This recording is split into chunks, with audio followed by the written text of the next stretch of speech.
Karyn, Bryant for MMA Heat. I'm here with Dustin Poirier, who is facing Bobby Green at UFC 199. Great to see you back in action. What do you make of this matchup? It's a fun matchup. It's going to be an exciting fight, and they put it at the start of the pay-per-view for a reason. You know, Bobby's got a fun, flashy style, and we were just talking to him, kind of joking to him. You guys right across from each other, mean mugging him. But have you, been a fan of his fighting style? Is he a guy that was on your radar before this matchup came?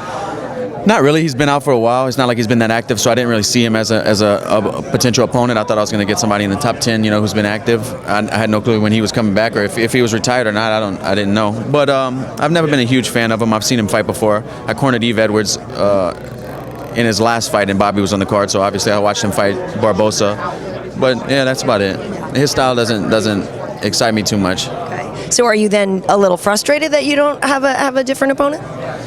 No, this is good. A win's a win, and that's what I'm coming out here Saturday night to get. So obviously you're on a 3-fight win streak coming into this one.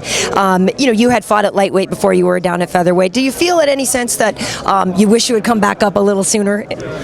No, it was a learning process. I learned a lot, and it's kind of helped shape me into the fighter I am and the outlook I have on fighting. And I learned a lot of stuff. So it was all part of the process. Everything happens for a reason. So you've had a bit of a layoff yourself for nose surgery, is that right? Can you tell us about that? Yeah, I broke my nose in 2 places when I fought Duffy in January. I had surgery the following week. Took the proper time the doctors recommended and did everything that I was supposed to do, and I'm back.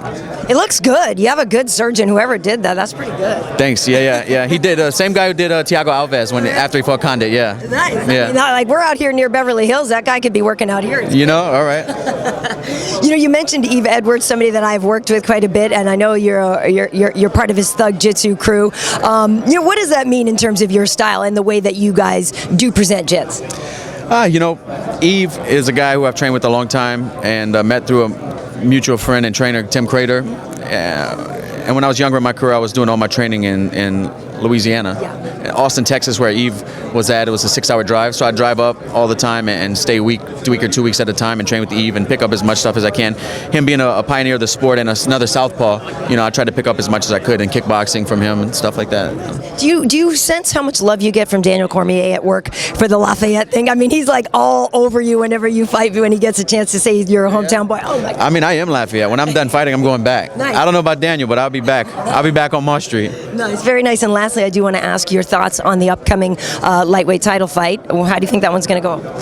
I think Dos Anjos will probably keep his belt. Eddie's a tough guy, but I just see him outlasting him. Eddie slows down and takes big shots. Dos Anjos has big power. It'll be an interesting fight, but I think Dos Anjos will keep the belt. Thanks so much for taking the time today. Thank you.